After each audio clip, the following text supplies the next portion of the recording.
Return వచ్చేసిన అమ్మ వాళ్ళు డిసప్పాయింట్ అవుతారు. పైగా చాలా రోజుల తర్వాత మాకు కాస్త రిలీఫ్గా ఉంది.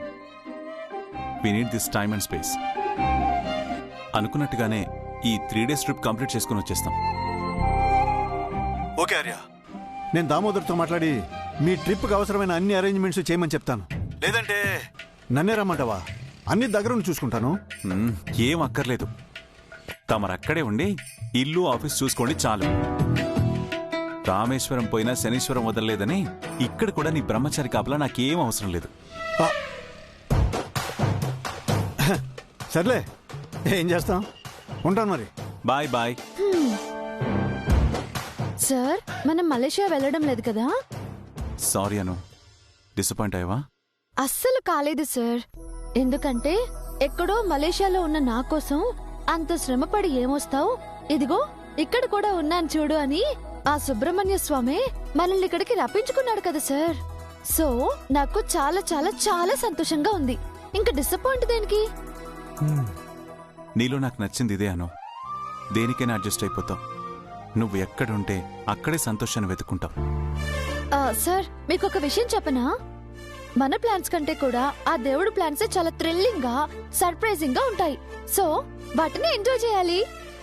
అంటే ఫ్లైట్ క్యాన్సిల్ అవ్వడం, మనం ఇక్కడే స్టే చేయడం, నువ్వు స్వామి సంతానం కోరుకోవడం, పూజారి గారు సుపుత్ర ప్రాప్తిరస్తు అని దీవించడం సింక్ అయింది కదా? కదా సార్? కదా?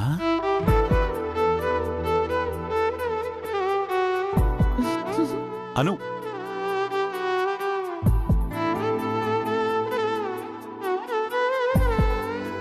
దేవుడు ఇన్ని రకాలుగా శుభం పలికాక కూడా మరి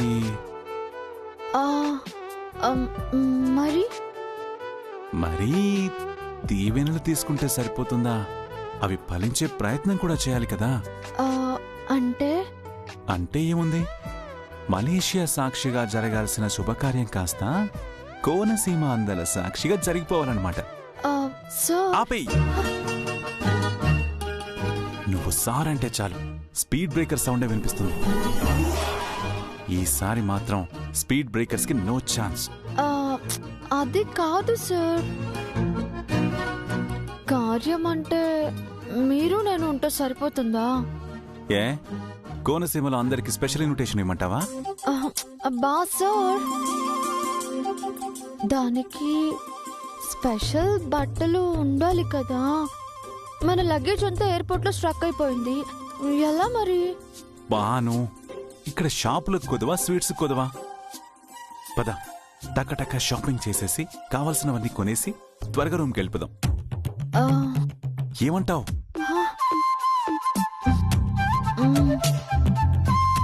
సార్ వెళ్దామా? యా.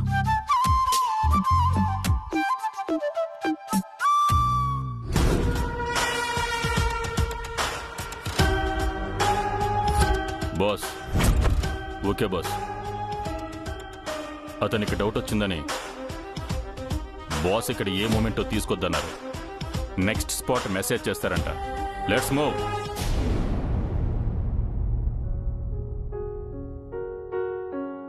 అమ్మా, ఇంకా బుక్ చదువుతూ కూర్చున్నావా? భోంచేసావా లేదా? లేదు నీరజ్, నీకోసమే వెయిట్ చేస్తున్నాను. అవును, మాన్స్ ఎక్కడా? తను ఇంట్లోనే ఉంది కదమ్మా. లేదు నీరజ్, నేనింకా తనని నీతో పాటు బయటికి తీసుకెళ్లావేమో అనుకున్నానే. షీలా గారు కూడా లేరు. తను గుడికి వెళ్ళుంటారనుకుంటా. లక్ష్మణ్ సార్, మాన్సి మేడం ఎక్కడికి వెళ్తున్నారో చెప్పారా? మాన్సి మేడం, షీలా మేడం కలిసి వెళ్ళారు సార్. అయితే గుడికి వెళ్ళుంటారు. ఇంతసేపటికి రాకపోవడం ఏంటి? ఒకసారి కాల్ చేయి నీరజ్. అక్కర్లేదు, నేను వచ్చేసాను.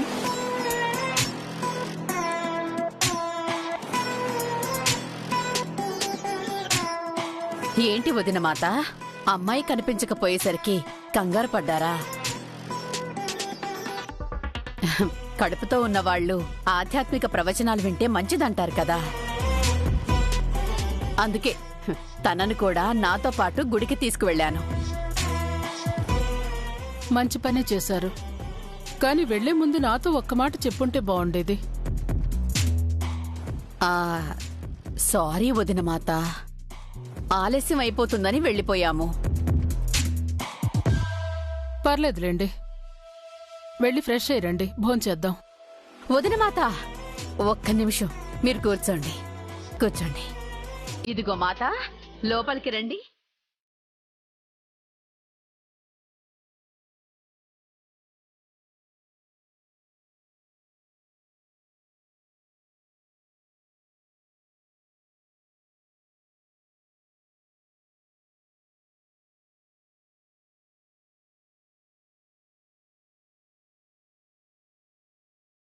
పిలుస్తుంటే అక్కడే నిల్చుండిపోయారేంటి?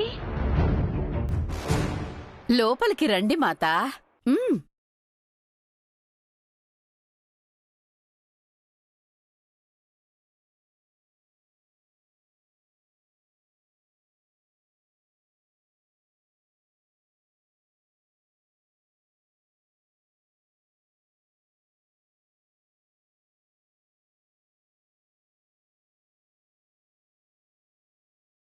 ఉంటానా అమ్మా? అవును.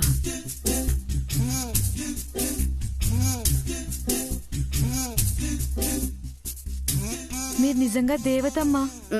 ఇట్లాంటి ఇంటిని ఇంతకు ముందు ఎప్పుడూ దూరం నుంచి కూడా చూడలేదమ్మా. అలాంటిది నన్ను ఈడకి తీసుకొచ్చి నీడనిచ్చారు. మీ రుణం ఎన్ని జన్మలెత్తినా తీర్చుకోలేనమ్మా. మీకు బిడ్డనివ్వడమే కాదు. చాలు చాలు చాలు, నీ ఎమోషన్ నాకు అర్థమైంది. మరీ అంత అభిమానం ఒకేసారి చూపించకు, తట్టుకోలేమో. ఎవరండి ఈ అమ్మాయి? తనని మాన్సీ మాత పనులు చేయడం కోసం స్పెషల్ గా తీసుకొచ్చాను. నెలలు పెరిగే కొద్దీ మా మాతకి హెల్ప్ అవసరం ఉంటుంది కదా, అందుకే. అందుకు ఇంట్లో సర్వెంట్స్ చాలా మంది ఉన్నారు కదా. ఉన్నారనుకోండి, కానీ ఓన్లీ మాత కోసం ఒక పని మనిషి ఉండడం చాలా అవసరం అల్లుడు గారు. మీరున్నారుగా, మాన్సీని కేర్ఫుల్ గా చూసుకోవడం కంటే మీకు వేరే పనే ఉంది. అవుననుకోండి, కానీ నేనిప్పుడు మాలలో ఉన్నాను కదా, కొన్ని పనులు చేయకూడదన్నమాట. అందుకే ఈ మాతని తీసుకొచ్చాము. ఇంతకు ముందు తిను హాస్పిటల్లో ప్రెగ్నెన్స్ లేడీస్ కి అసిస్టెంట్ గా కూడా చేసిందట. ఎక్స్పీరియన్స్ ఉందనే తీసుకొచ్చాము. మీరొద్దంటే చెప్పండి, ఇప్పుడే పంపించేస్తాను. అక్కర్లేదులేండి, ప్రెగ్నెంట్ లేడీస్ ని చూసుకునేదన్నారు కదా, ఉండనివ్వండి. మాన్సీకి సహాయంగా ఉంటుంది. Thank you మమ్మిల్లా.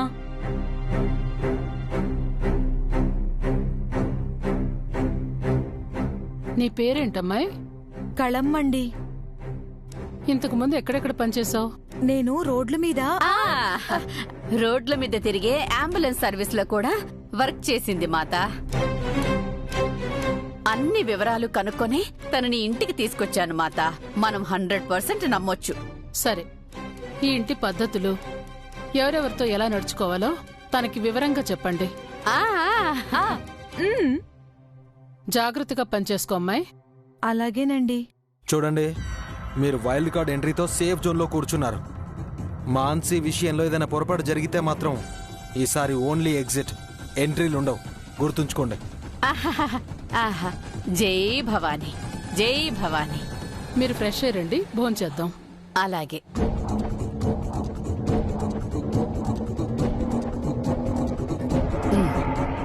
చూడు, ఈ ఇంట్లో నువ్వు ఏది పడితే అది వాగడానికి వీల్లేదు. మేం చెప్పిందే చెయ్యాలి, పెట్టిందే తినాలి. మాట్లాడమన్నప్పుడు మాట్లాడమన్నదే మాట్లాడాలి. అర్థమైందా? అంటే నువ్వు కంప్లీట్ గా మా కంట్రోల్లో ఉండాలి. అర్థమైందా? ఎవ్వరేం అడిగినా మేం చెప్పిందే చెప్పాలి. నీ గురించి అడిగితే జాగ్రత్తగా సమాధానం చెప్పాలి. అర్థమైందా? అలాగేనమ్మా, మీరేం చెప్తే అదే చేస్తాను. మీరు నిజంగానే దేవతమ్మా.